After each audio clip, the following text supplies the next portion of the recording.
Hello, what's up? It's me, Cleopatra Wallace, and this is the Codex Speaks number 3. Let's see. And the date is January the 7th, and the sun is in Virgo.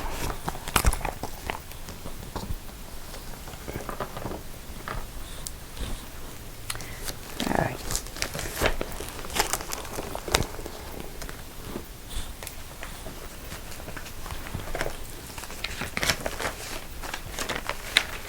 Alright, now I have a place mark in here somewhere. I want to try to read one that goes on for a little bit longer than 1 or 2 pages. Let's see. I don't want to skip too far ahead though.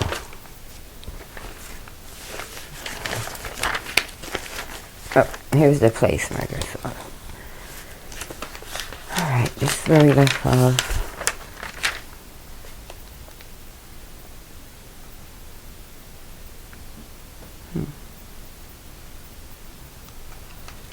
Alright, well this one is so short though. It's so short. Alright, if I don't find something a little longer, I'll come back to that. Because that seems, I kind of liked it the way it started out. But we're going to push forward. Let's look for something a little longer.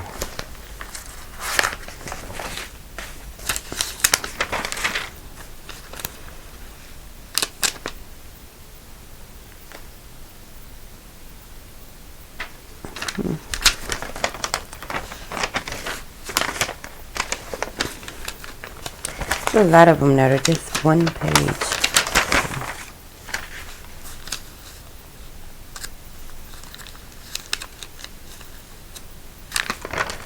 Okay, well, you know what? This kind of seems appropriate considering what happened yesterday.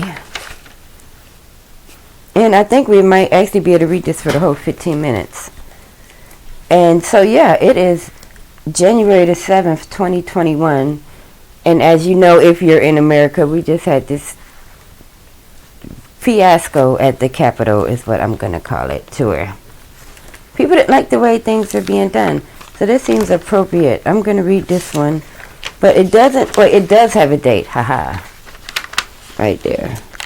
This is dated November the 7th of 2013. Okay. And it's titled Secret America. Alright. Thomas Paine wrote a pamphlet called Common Sense that was the catalyst of the Declaration of the Independence. He met Benjamin Franklin in England. He first met Benjamin Franklin in England. He first published his writings in America. He birthed the American Revolution, and he was the first to say USA, and he also wrote The Age of Reason. This is talking about the guy Thomas Paine. He denounced the New Testament as blasphemy. My own mind is my own church. I guess was one of his famous quotes. My own mind is my own church. He felt organized religion was a fraud and self-evident. The phrase rejects anything that contradicts reason and science. It can be argued that a man cannot be compared to God. Anyone can be a member of an Illuminati by simply believing all people should be free to do as they please. Well, I guess we're all a part of it then, eh?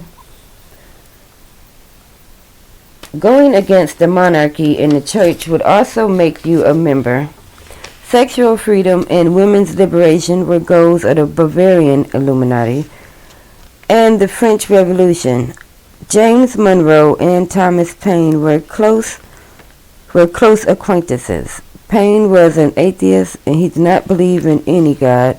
He was honored when he died by numerous Masonic lodges, and he was afraid to be alone.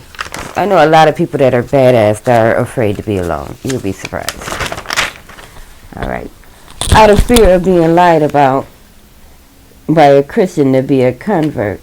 Okay, he was afraid to be alone with Christians because he thought they would lie. Quite vain, wasn't he?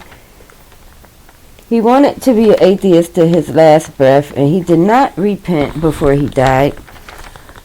America and its revolution were meant as a utopia for men, a place where a man can glorify himself and be a god on earth. Thomas Jefferson is one of America's most prominent founding fathers. In his journal, he did not believe in Christianity. He denounced it. He considered the book of Revelations as a manual of a Looney Tune nightmare fiction. The Jefferson Bible was his way of explaining how the Bible is a mere plagiarism taken from other proverbs from different beliefs. He thought some of the Bible He thought some of the Bible was false, and he omitted all supernatural happenings. He called some of Jesus' teachings righteous and others as charlatanism. In his letter, he denounced Christian teachings, and he believed it was okay to mass murder people in the name of personal freedom. Who knew Thomas Jefferson felt that way? Georgia Guidestones make a great reference. Thomas Jefferson did not want the Bible as a standard in America. He wanted the gospel destroyed. Benjamin Franklin denounced the idea of original sin, and he was a member of the infamous Hellfire Lounges. 10 bodies are found under that house. It's like randomly put in there. He allowed murder in his home, and animal remains were also found. They may have been sacrifices of the Hellfire Club. Who knows? He was not only a Satanist, but a rogue human indeed. The Founding Fathers believed Jesus was a mortal leader, but not a divine being. Or they believed he was a moral leader, but not a divine being.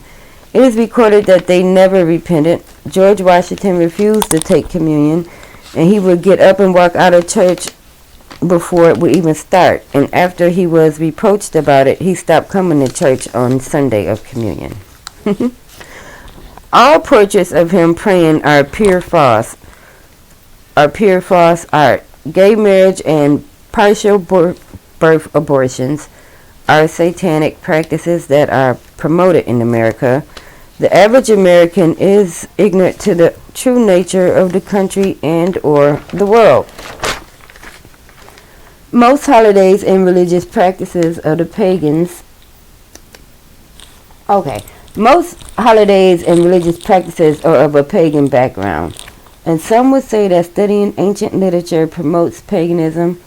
Plato, Homer, Socrates should be dismissed as the false,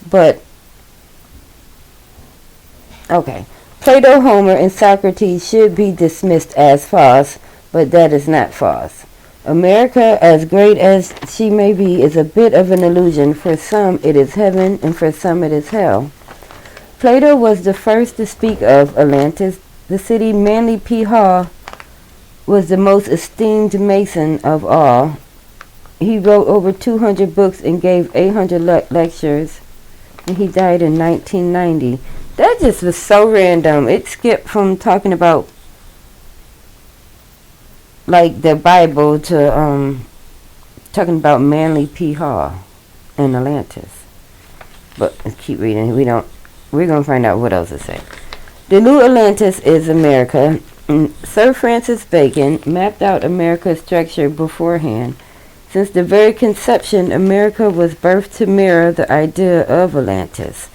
As I look through my mind's eye, America is the child of a Babylonian and Atlantis, a technical society led by carnal desire and esoteric power. America has a very esoteric agenda. In 1782, the Great Seal of America was created. Rosicrucians, pilgrims, and secret societies, as well as Puritans, all wanted a free place to live and prosper. Having your tongue cut out is a Masonic practice, but it was showcased on American Horror Story. That's so random. But the ideal of it being a secret must be good. In my mind,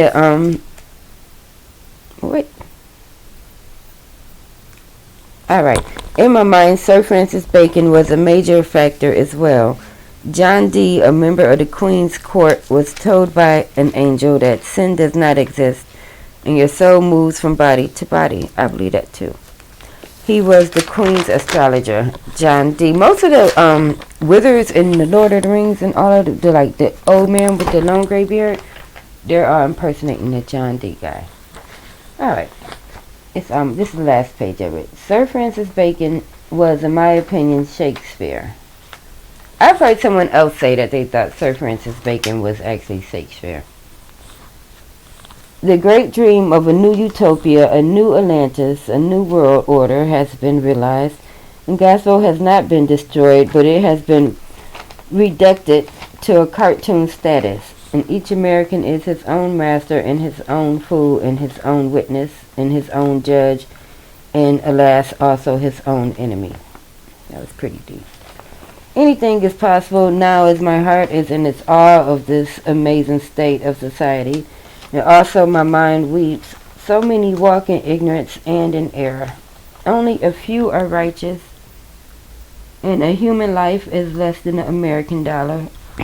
The weak, the young, and old are all pawns of the worst kind. Abuse of every form are common. Morbid sexual exploits are just for entertainment. And Mark Twain was born and died on Haley's Comet. He was a brilliant writer, and he was an American.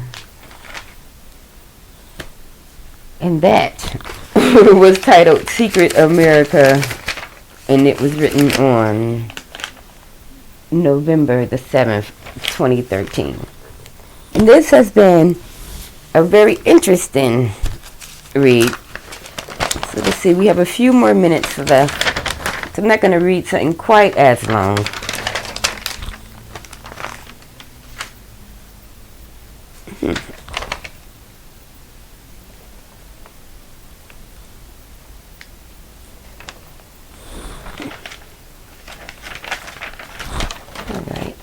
This is interesting right here. It's talking about the mechanisms, the mechanics of depression.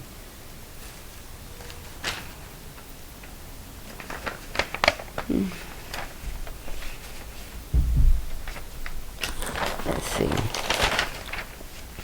Oh, this is pretty long. So we read this one next time. All right.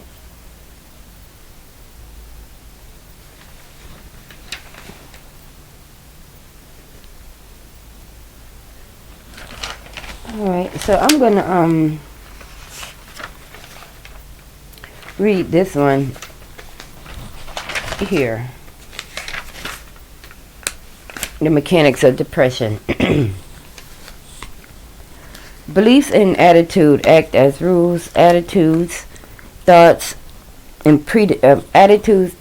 predispose people to excessive sadness or depression, such as number 1, in order to be happy, I must be successful, accepted, and or popular, famous, wealthy, and so on.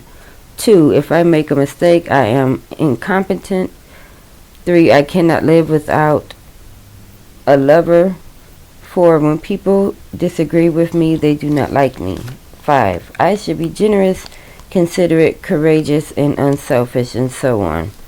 I should be able to endure hardship. I should be able to solve any problem. I should know and understand everything. And I should never become sick. And I should always be efficient. Cognitive therapy attacks the understanding and underlying attitude, then act as behavior.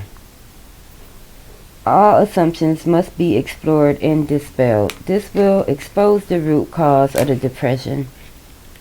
And depressed people blame themselves for all of their difficulties. Their extreme self-criticism and irrationalities are self-destructive. A person's misconception symptoms a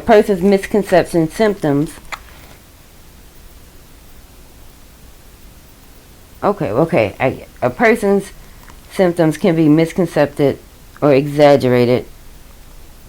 Self-importance, vain conceit, egoism, arrogance, superiority, and